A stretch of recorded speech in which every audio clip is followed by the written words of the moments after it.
Well,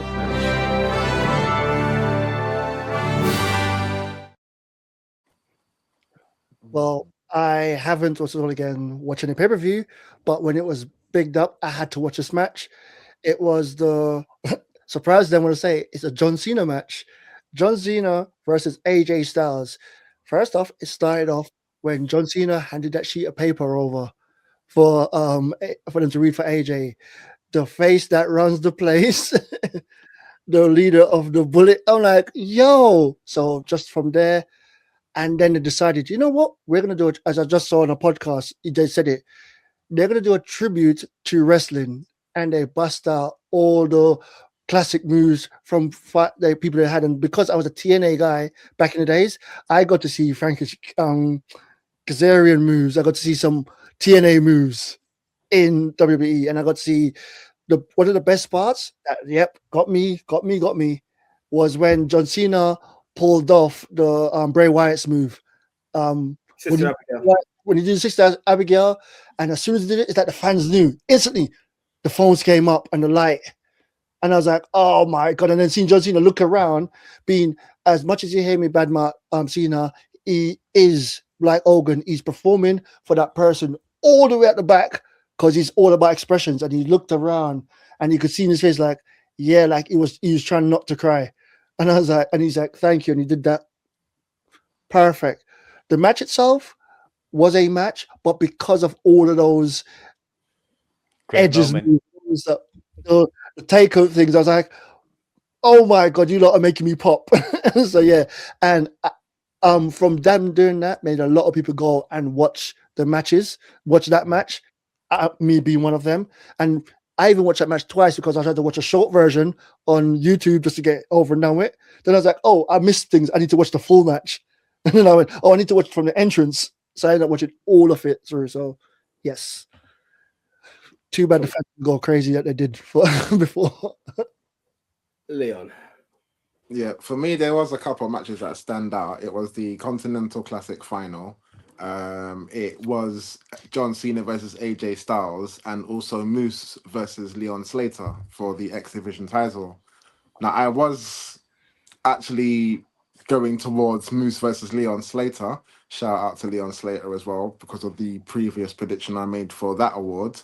But because of what Den the Tech said, and because obviously they were telling a story, that match for me was about as good as the final Undertaker Triple H match in the Hell in a Cell where Shawn Michaels was the special guest referee. Great match from beginning to end. Same thing I can say for John Cena and AJ Styles. So that gets my vote. John Cena and AJ Styles. Big Tone.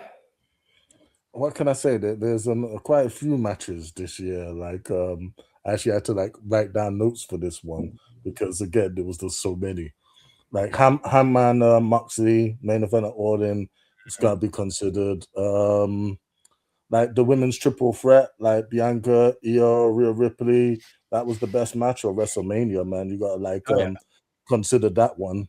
Like and MJF versus Mystico. Yeah, like that was a hell of a match, man. Like the list goes on. I actually, my personal favorite of the Cena retirement tour matches was CM Punk versus John Cena. I love that match. That was like a callback, a throwback, and the energy. Them two both saying I missed each other. You know it's true. They generally missed this. So that was a great emotional match. But obviously the AJ match as well. This chef's kiss, yeah, for how good that was. And then there's the Anarchy in the Arena, the lights out, steel cage match in Forbidden Door. Yeah, that was mad. That was absolute insanity. Some of the craziest things I've seen in the match. We got to see Hiromu Tanahashi on his retirement tour come do his thing, man. Unfortunately, Will Ospreay absolutely killed it, but he literally did kill himself in that match. Had to be out several months afterwards. So there's that. But if I'm gonna land on one match, there's a match. There's two, but I'm gonna go with this one: Kenny Omega versus Takeshita. Man, the back and forth on that. I've been waiting to see it. I wanted to see it, and it absolutely delivered for me, man. The close second is Okada Takeshita, but I'm going to go with Kenny. Kenny Takeshita. Magic. Okay.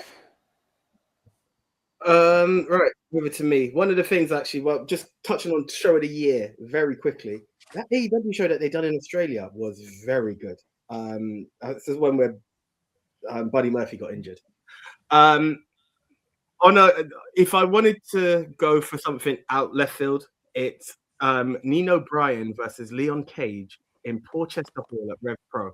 I went for the Good Brothers, and I went and saw one of the absolute very, very best cruiserweight matches. I recommend anyone go online and find that match. I saw wrestlers in the rafters lose their shit over that match. It was that good. But being a wrestling fan, we've previously been advertised Edge versus Randy Orton, the greatest wrestling match of all time. And everyone was like, how do you create the greatest wrestling match of all time? You then get a situation where, as Leon said, end of an era, Undertaker, Kane, Shawn Michaels, Triple H, all in the cell. I thought they were retiring the cell after that.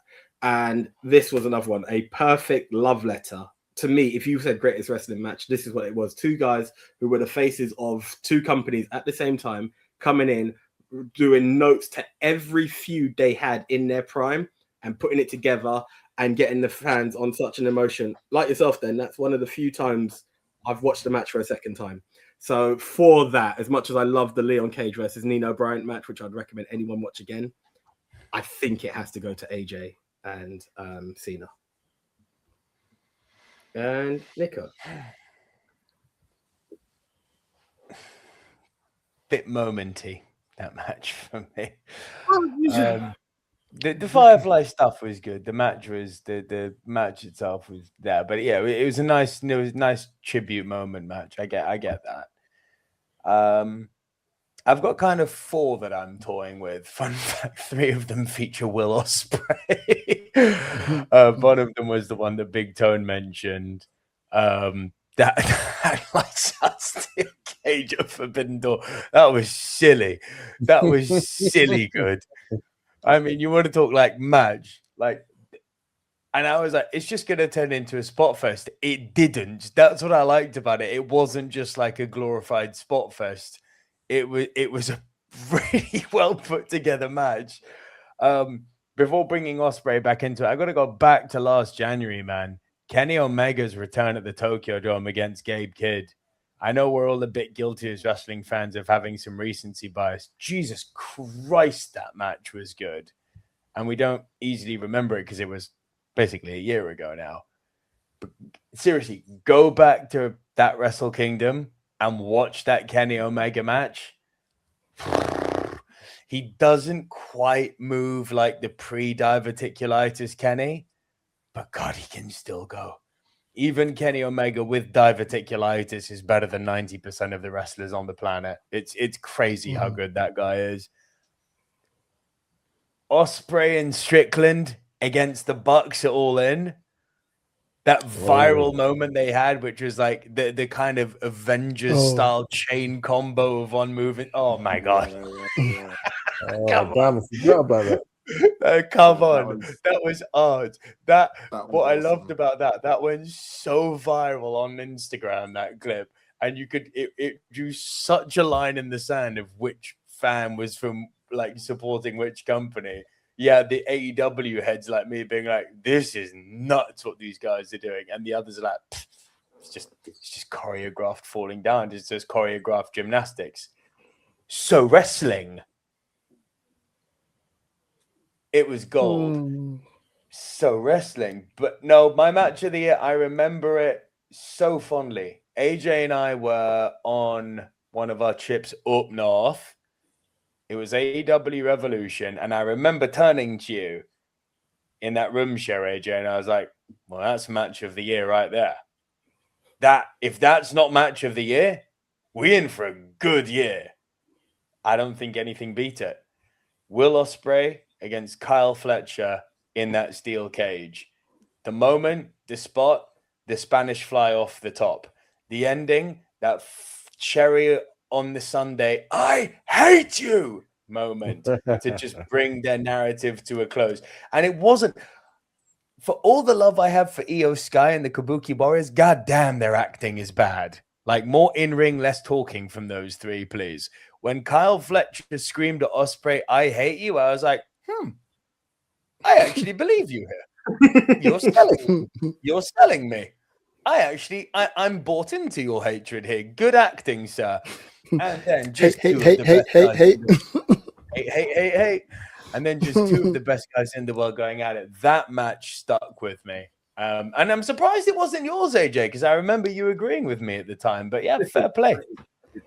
There's certain things that's going to touch the heartstrings, which is why it makes what it did. Trust me, I thought of that match. I really did. But there's a certain magic that you're gonna when it could bring you back to your thing in the current. You're always going to get a bit of bias. It's a big deal for me to give hear me Cena. argue having Cena in the best match of the year, mate. It's a big deal me giving Cena match of the year. Being I was one of the fans in the back days that would scream at him, front row, "You can't wrestle," middle fingers to him, "You Cena." That was me. And then going, whatever this guy, just up and get out of my ring. I don't want you here. And then going, oh my God. Oh, do you remember when he was against Edge and he did that move? Oh gosh, yes, that's what. Literally, that's how I'm watching the match. I'm watching that match, but I'm watching many matches. I'm literally watching. That's why. Yeah, it wasn't a great. It reminded me a lot of that. Who did the so-called greatest wrestling match? Was it Edge and Randy? Yeah, it was very akin to that, just with an audience, which was nice. But yeah, it was a good match. The thing is, the next thing about that match is more like one of those. Remember when they're doing those video matches before, where it's like cut into. Remember when Cena versus was it Bray Wyatt, and it was cut into all those different. It was like a cinematic match live, and everyone keeps forgetting AJ Styles and John Cena are the same age. Yeah, Cena is not a senior. They're the same age. AJ Styles started wrestling before Cena. He was in AJ Styles was in WCW. Yeah. Okay, guys. To summarize, Den the Tech has voted for John Cena versus AJ Styles at Crown Jewel, as has Simsy. Big Tone has gone for Kenny Omega versus Konosuke Takeshita at Revolution. I have joined Simsy and Den the Tech in voting for Cena and Styles at Crown Jewel. And Double V has gone for Will Ospreay versus Kyle Fletcher. Well, guys, with a resounding vote, it is clear that the winner was the two GOATs in AJ Styles and John Cena, one last time down in Perth, Australia, for the match of the year. Congratulations to you two gentlemen. However, I just want to say, yesterday we had an inconclusive vote on our show of the year. Double V and Big Tone have had two matches from Revolution. So also add that to your list of shows that you should check out for the year.